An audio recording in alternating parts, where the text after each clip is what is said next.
अब हम लोग बात करने वाले हैं inverse trigonometric function. Are you ready guys? तो चलिए शुरू करते हैं। ट्रिग्नोमेट्रिक फंक्शन से कंपेयर करेंगे। ट्रिग्नोमेट्रिक फंक्शन हम लोग जानते हैं sine x, cos x, tan x, cos x, cot x, sec square x 6 होता है। इसी तरह इन्वर्स लगा दीजिए, वो भी क्या होता है हमारा 6 होता है। Sign inverse x, cos inverse x and so on. एक प्रॉपर्टी, दो प्रॉपर्टी आपको याद होना चाहिए।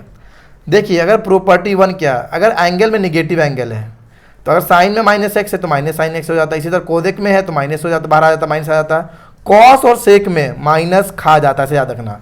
कॉस के अगर एंगल में माइनस है तो कॉस एक्स आ जाता है, सेक के एंगल में माइनस है तो सेक एक्स आ जाता है। ये तो ट्रिग्नोमेट्रिक फंक्शन की बात हो गई। एक्चुअली मैं बात करना इन्वर्स ट्रिग्नोमेट्रिक फंक्शन की है। तो देखिए अगर साइन इन्वर्स के एंगल में माइनस है तो माइनस बाहर आ जाएगा। कोसेक इन्वर्स के एंगल माइनस है तो माइनस बाहर आ जाएगा। टैन इन्वर्स के एंगल माइनस है तो माइनस बाहर आ जाएगा। ये तीनों केस में हमारा माइनस बाहर आ जाता है। लेकिन अगर हमारा कॉट इन्वर्स माइनस एक्स है, कॉस इन्वर्स माइनस एक्स है और या सेक इन्वर्स माइनस एक्स है, ये तीनों में एंगल देखो कैसे माइनस बाहर आता है। Pi minus cot inverse x, pi आ जाता है एक, याद रखना। Pi minus cos inverse x और pi minus sec inverse x, यहाँ पे ऐसे माइनस होता है। वेरी वेरी इंपॉर्टेंट है। आज ये प्रॉपर्टी नंबर 2 रेसिप्रोकल रिलेशन हम लोग पढ़े भी। कोसेक एक्स को क्या लिखते हैं 1 upon sine x, sec x को क्या लिखते हैं 1 upon cos x, cot x को क्या लिखते हैं 1 अपॉन टैन एक्स। यहाँ पे पूरा फंक्शन रेसिप्रोकल होता है। बट इन्वर्स ट्रिग्नोमेट्रिक फंक्शन में हमारा सिर्फ और सिर्फ एंगल रेसिप्रोकेट होता है। कल को हमें कोसेक इन्वर्स एक्स का वैल्यू चाहिए in terms of sine inverse, तो साइन इन्वर्स ऊपर ही में लिखना है बट एंगल को बस रेसिप्रोकेट कर देना होता है। सेक इन्वर्स एक्स तो कॉस इन्वर्स न्यूमरेटर में लिखना बट एंगल को रेसिप्रोकेट कर देना है। तो याद रखना इन्वर्स में हमारा क्या होता है, एंगल रेसिप्रोकेट होता है। सिमिलर मैनर में कॉट इन्वर्स एक्स क्या हो जाएगा, cot inverse x is equal to tan inverse 1 upon x. ठीक है, आ जाइए। ये आपको टेबल याद होना चाहिए। साइन कॉस टैन का 0 डिग्री पर वैल्यू, 30 डिग्री पे, 45, 60 और 90 पे। अब समझिए आप, वेरी वेरी इंपॉर्टेंट है। ट्रिग्नोमेट्रिक फंक्शन में क्या गिवन होता है, ट्रिग्नोमेट्रिक फंक्शन में एंगल और हमें क्या मिलता है, वैल्यू, नंबर मिलता है। जैसे साइन 60 डिग्री √3/2, इसका उल्टा करता है इन्वर्स में। इन्वर्स में हमें नंबर दिया रहता है और हमें आंसर में मिलता है एंगल। कैसे बनाते हैं, जैसे लिखा हुआ है साइन इन्वर्स √3/2, तो इसका आंसर क्या हो जाएगा 60 डिग्री। और 60 डिग्री क्या बोलते हैं हम लोग, π/3। पढ़ने का भी तरीका होता है, ऐसे भी बोल सकते हैं। ट्रिक क्या है, हमें किसका वैल्यू चाहिए, साइन इन्वर्स √3/2। तो √3/2 से बोलो √3/2 साइन के किस एंगल पर मिलेगा। सोचो साइन के किस एंगल पे मिलेगा, तो 60 डिग्री पे, तो 60 degree is our final answer. एक नोट में बात याद रखना आपको, जब भी इन्वर्स के एंगल में नेगेटिव होगा तब प्रॉपर्टी 1 लगाकर ही हम लोग क्या करेंगे, क्वेश्चन को क्या करेंगे बताओ, सॉल्व करेंगे।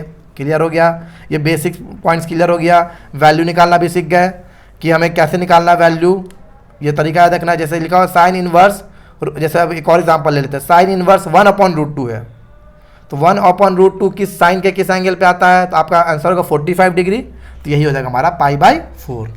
ठीक है, अब हम लोग डोमेन रेंज याद कर लेते हैं, डायरेक्ट क्वेश्चन में आता है। तो याद रखना है साइन इन्वर्स, कोसेक इन्वर्स और टैन इन्वर्स का, तीनों को एक साथ याद कर लीजिए आप लोग। तीनों का क्या होता है, -π/2 से π/2, -π/2 से π/2, -π/2 से π/2। बट टैन में क्या होता है, ओपन इंटरवल। और कोसेक इन्वर्स में आपको याद है साइन 0 कब होता है, साइन 0 कब होता है 0 डिग्री पे। अब कोसेक उसका उल्टा होता है 1/0, इस तरह 1/0 तो नॉट डिफाइंड होता है। इसीलिए कोसेक इन्वर्स में -π/2 से π/2 होता है, लेकिन 0 को हटा देते हैं। ठीक है, तीनों का याद हो गया, साइन इन्वर्स, कोसेक इन्वर्स और टैन इन्वर्स का। अब आ जाइए cos inverse, sec inverse, cot inverse, तीनों का होता है 0 से π, 0 से π, 0 से π। लेकिन कॉट इन्वर्स में क्या हो जाता है, ओपन इंटरवल हो जाता है। ठीक है, अब सेक इन्वर्स का कैसे याद करेंगे कि किसमें एक्सेप्शन होता है, तो कॉस इन्वर्स एक्स कब 0 होता है ये बताइए। तो आपका आंसर होगा सर 90 डिग्री पे। तो 90 डिग्री पे उसको, तो कॉस इन्वर्स एक्स, कॉस 0 क्या कितने पे होता है, 90 डिग्री पे। तो सेक क्या होगा 1/0 हो जाएगा 90 पे। तो 1/0 क्या हो जाएगा हमारा, नॉट डिफाइंड। तो हमारा एक्सेप्ट क्या हो जाएगा हमारा π/2। तो याद रखिए cos inverse x, sec inverse x और कॉट इन्वर्स एक्स क्या हो जाएगा, 0 से π के बीच में क्या उसका क्या रहता है, रेंज। रेंज ही को हम लोग क्या बोल देते हैं यहाँ पे, प्रिंसिपल वैल्यू भी बोल देते हैं। ठीक है, आगे बढ़ते हैं। एक ये चीज़ याद रखिए, sign inverse into sine x उल्टा सीधा कैंसिल आउट हो जाता है, तो बचेगा क्या, एक्स। साइन बाहर है फिर इन्वर्स अंदर है तब भी कैंसिल हो जाएगा, बचेगा एक्स। बट इसका जो एक्स किसके बिलोंग होगा, इसके रेंज में होगा, इन्वर्स के रेंज में। बाहर इन्वर्स तो इन्वर्स का रेंज आएगा, या बाहर ट्रिग्नोमेट्री तो ट्रिग्नोमेट्री के रेंज में आता है आंसर। इतना नहीं समझ आ रहा कोई बात नहीं, बस इतना याद रखिएगा। ठीक है, अब एक प्रूविंग का क्वेश्चन आता है, बस एक लॉजिक बता दे रहा हूँ, आगे बढ़ता हूँ। प्रूविंग टाइप क्वेश्चन, जैसे हमें निकालना 3 sine inverse x is equal to sine inverse 3x minus 4x cube. तो यहाँ पे हमेशा याद रखिएगा हमारा रूल होता है कि जो भी इन्वर्स है उसको हमको कैंसिल आउट करना है। यहाँ पे साइन इन्वर्स है तो हमें ऐसा क्या सोचना है कि कट जाए, तो साइन इन्वर्स साइन ही से कटेगा, तो हमें एक्स से क्या सब्स्टिट्यूट करना है, साइन थीटा। तो एक्स से यहाँ पे साइन थीटा पुट किए हैं, पुट कर दिए, तो ये हमारा क्या बन जाएगा sine 3 theta, sine inverse in sine 3 theta, answer हो जाएगा 3 थीटा। या तो थीटा का वैल्यू निकाल दीजिए, sign inverse x 3 into sine inverse x RHS आ गया।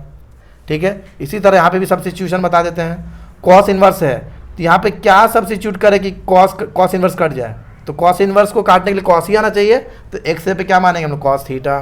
ठीक है, कुछ और इंपॉर्टेंट सब्स्टिट्यूशन बता दे रहे हैं। जब भी 1 माइनस एक्स स्क्वायर होता है तो साइन थीटा पुट कर देते हैं या कॉस थीटा पुट कर देते हैं। 1 प्लस एक्स स्क्वायर होता है तो टैन थीटा पुट कर दो या कॉट थीटा पुट कर दो। एक्स स्क्वायर माइनस 1 जब भी रहता है तो सेक थीटा पुट कर दो या कोसेक थीटा पुट कर दो। जब ऐसा फॉर्म होता है cos x plus minus sine x divided by cos x plus minus sine x, तो पूरे न्यूमरेटर और डिनोमिनेटर में या तो कॉस से डिवाइड कर दो या तो साइन से डिवाइड कर दो। ये जैसे जैसे प्रैक्टिस कीजिएगा ये और क्लियर होते जाएगा, अदरवाइज अभी इसकी कोई इतनी ज़रूरत नहीं है, अभी आप इतना भी समझ जाइएगा तो काम हो जाएगा। यह था हमारा complete ITF inverse trigonometric function.